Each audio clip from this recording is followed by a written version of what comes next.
Hello everyone, and welcome to Fluent English Level 1.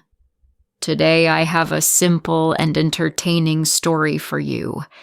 It's about a young man named Marco who visits New York City for the first time. He needs to take a bus to meet his friend, but he doesn't know how the bus system works. He tries to ask for help, but he gets confused with some English words. The result? A funny adventure where Marco ends up in the wrong place. Will he find his way to his friend's house? Or will he get completely lost in the big city? The objective of this video is to help you practice your listening skills. If you want, you can also practice shadowing with me. Shadowing is a technique where you listen to a native or fluent speaker and repeat exactly what they say, trying to copy their pronunciation, rhythm, and intonation. This is one of the best ways to improve your spoken English. Here's how you can do it in this video. 1. First, listen to the story carefully. Try to understand the general idea. 2. Then, play the video again and repeat it along with me. I will speak clearly and slowly so that you can follow along. 3. Pause the video after each sentence and repeat it out loud. Try to copy my pronunciation, intonation, and even my emotions. If you do this exercise regularly, you will notice big improvements in your English pronunciation and fluency.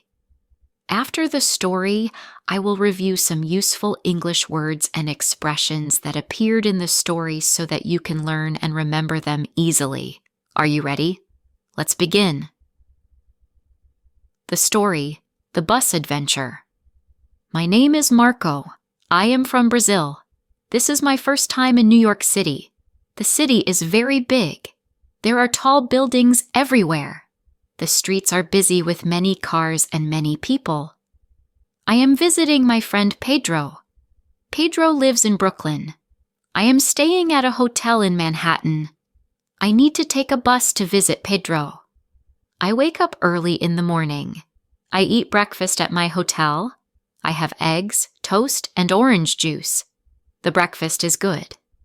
After breakfast, I look at my phone. I check the address of Pedro's apartment. I need to go to 42 Atlantic Avenue in Brooklyn. I ask the hotel worker at the front desk, "Excuse me, how can I get to Brooklyn?" The woman smiles and says, "You can take the subway or a bus." I think for a moment. The subway looks complicated. I decide to take a bus. "Where is the bus stop?" I ask. "There is a bus stop just outside the hotel," she says. "You need bus number 25. "Thank you very much," I say. I walk outside. It is a sunny day. The air is cool and fresh. I find the bus stop easily. There is a sign with bus numbers. I see number 25 on the sign. Good. I wait for the bus. After 10 minutes, a big blue bus arrives. I check the number. Yes, it is bus number 25. The bus stops and the door opens. I step onto the bus. The bus driver looks at me. "Where to?" he asks. I don't understand his question. Where to? What does he mean? "I'm sorry," I say. "Where are you going?" the driver asks again. Now I understand. He wants to know my destination. "I'm going to Brooklyn," I say. "To 42 Atlantic Avenue." The driver nods. "That will be $2.75, he says. I take out my wallet. I have a $10 bill. I give it to the driver. "I don't have change for that," he says. "Do you have exact fare?" Exact fare? I don't know this expression. What is exact fare? "I'm sorry, I don't understand," I say. The driver sighs. "You need to pay exactly $2.75. I can't give you change." Now I understand. He needs the exact amount of money. But I only have a $10 bill. "I'm sorry, I only have this." I show him my $10 bill. A woman behind me speaks. "I can help?" she says. She gives me some coins. Here is $2.75. Thank you so much, I say to her. I give her my $10 bill. The woman gives me more coins and a $5 bill. I pay the driver and move to find a seat. The bus is quite full. I find an empty seat near the back. I sit down and look out the window. The city passes by. So many buildings. So many people. New York City is amazing. I check my phone again. Pedro's address is 42 Atlantic Avenue, Brooklyn. I need to know when to get off the bus. I decide to ask someone. I look around. Next to me is an old man reading a newspaper. Excuse me, I say. Do you know where Atlantic Avenue is? The old man looks up from his newspaper. Atlantic Avenue? Yes, it's in Brooklyn. But this bus doesn't go there. I feel confused. What? This bus doesn't go to Atlantic Avenue? No, says the old man. This bus goes to Queens, not Brooklyn. My heart beats faster. Queens? But I need to go to Brooklyn. I am on the wrong bus. Oh no, I say. I need to go to Brooklyn, to Atlantic Avenue. You took the wrong bus, the old man says. You need bus number 52, not 25. I feel worried. What should I do now? I ask. Don't worry, the old man says kindly. At the next stop, get off this bus. Then take bus number 52. That bus goes to Brooklyn. Thank you, I say. I feel better now. I know what to do. The bus stops. Next stop, the driver calls out. I stand up and walk to the door. I thank the driver and step off the bus. I am in a different part of the city now. There are fewer tall buildings. I look around for another bus stop. I see one across the street. I walk to it and check the sign. Yes. Bus number 52 stops here. Good. I wait for 20 minutes. Finally, bus number 52 arrives. The door opens and I step on. Where to? Asks the new driver. This time, I understand the question. Brooklyn, please. Atlantic Avenue. That's $2.75, says the driver. Now I have the exact fare. I take out the coins the nice woman gave me and pay the driver. I find a seat and sit down. The bus moves through the city. I look out the window again. After about 30 minutes, I see a sign. Welcome to Brooklyn. Good. I am going in the right direction now. I take out my phone. I want to call Pedro to tell him I am coming.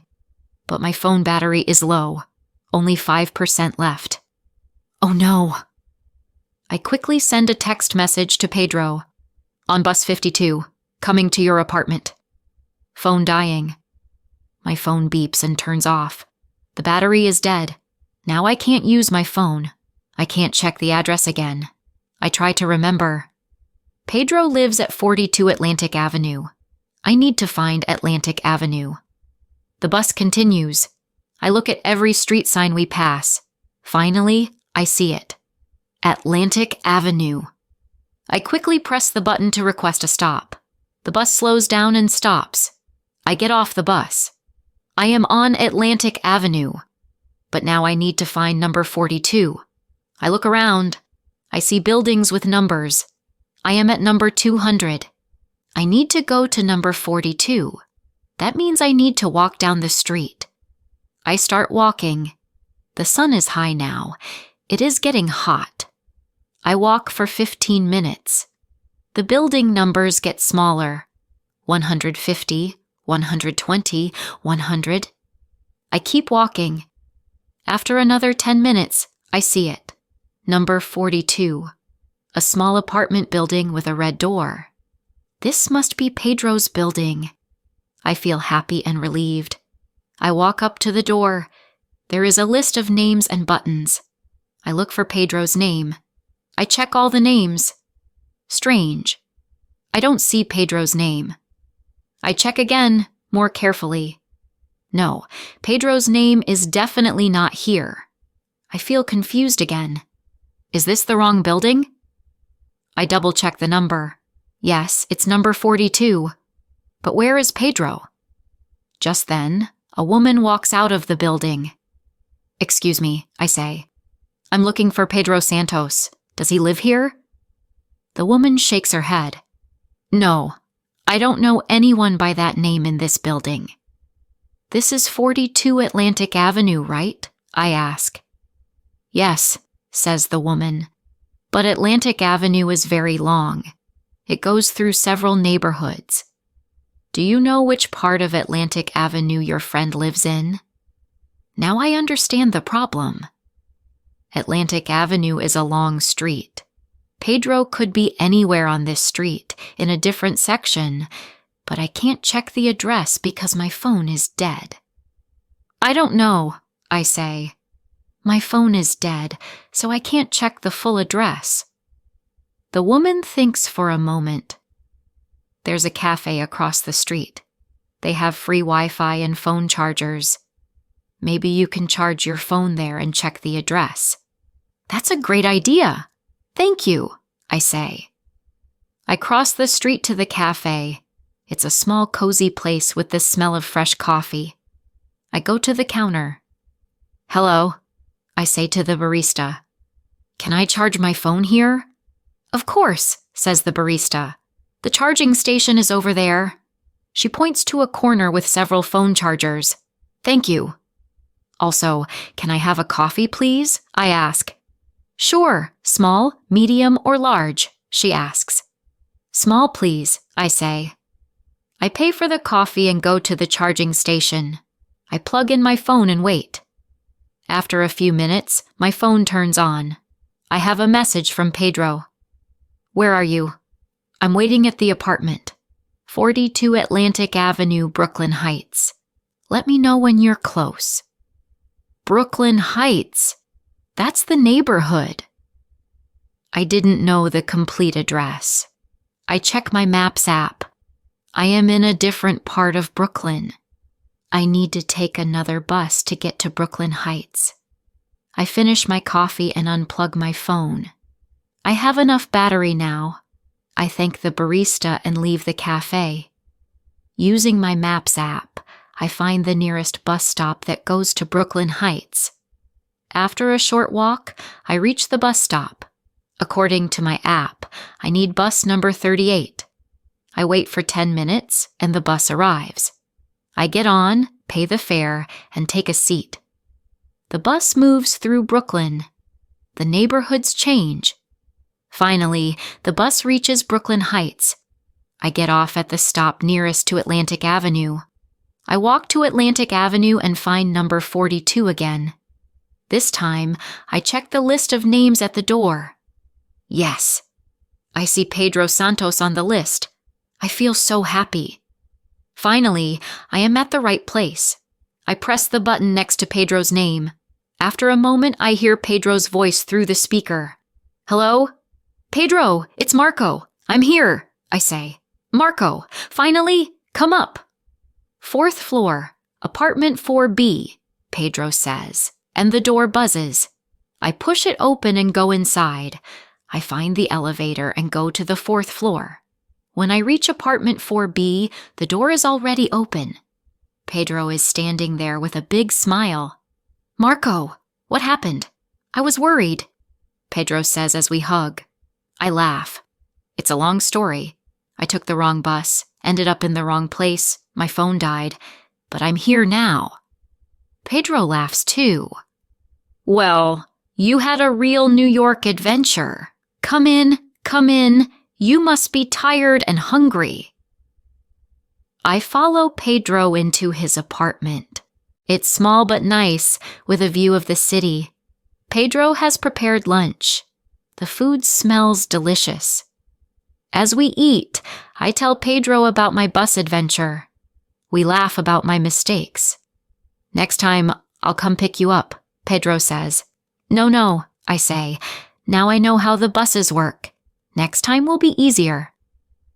After lunch, we plan our week in New York. We want to visit many places: Central Park, Times Square, the Statue of Liberty. I'm excited about my visit, even after today's confusion. Sometimes getting lost is part of the adventure. And now, I have a funny story to tell when I go back to Brazil. A story about my first day in New York City and my bus adventure. Language takeaway. Now, let's look at some useful phrases and vocabulary from Marco's story. These are words and expressions you can use when traveling or in daily life. 1. Useful phrases for transportation. Where to? A short way to ask about someone's destination. Example: the bus driver asked, "Where to?" when Marco got on the bus. Repeat after me, where to? Exact fare. The exact amount of money needed with no change given back.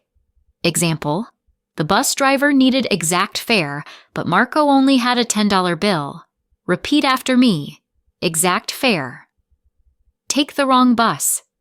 To get on a bus that doesn't go where you want to go. Example: Marco took the wrong bus and ended up in Queens instead of Brooklyn. Repeat after me, take the wrong bus. 2. Actions and daily life vocabulary. I check the address. To look at or verify an address. Example: Marco checked the address on his phone before leaving the hotel. Repeat after me, I check the address. My phone battery is low. When your phone doesn't have much power left. Example: Marco couldn't call Pedro because his phone battery was low. Repeat after me, my phone battery is low. I press the button. To push a button with your finger. Example: Marco pressed the button to request a bus stop.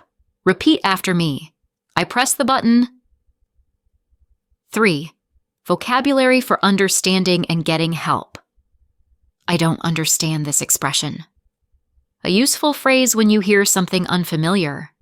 Example: Marco didn't understand the expression exact fare. Repeat after me. I don't understand this expression. What should I do now? Asking for advice when you're confused or lost. Example: Marco asked the old man, "What should I do now?" Repeat after me. What should I do now? Is this the right place? Asking if you are at the correct location. Example: Marco wasn't sure if he was at the right building on Atlantic Avenue. Repeat after me. Is this the right place? Front desk. The reception area in a hotel where workers help guests. Example: Marco asked the worker at the front desk about buses to Brooklyn. Repeat after me. Front desk. Practice time. Let's practice some of these phrases together. Repeat after me. Where to? Exact fare. Take the wrong bus. I check the address. My phone battery is low. I press the button. I don't understand this expression. What should I do now? Is this the right place? Front desk. Thank you so much for practicing with me today. I hope you enjoyed Marco's story and learned something new. Remember, you can watch this video as many times as you want to practice your shadowing. Repeating the story will help you improve your pronunciation, rhythm, and confidence in English. If you found this video helpful, please give it a thumbs up and share it with your friends. And don't forget to subscribe for more fun English lessons. Before we go, let me leave you with this. Learning English is like taking a bus to a new place. You might get lost sometimes, but each journey teaches you something valuable. Keep practicing, stay patient, and enjoy the adventure. See you in the next video.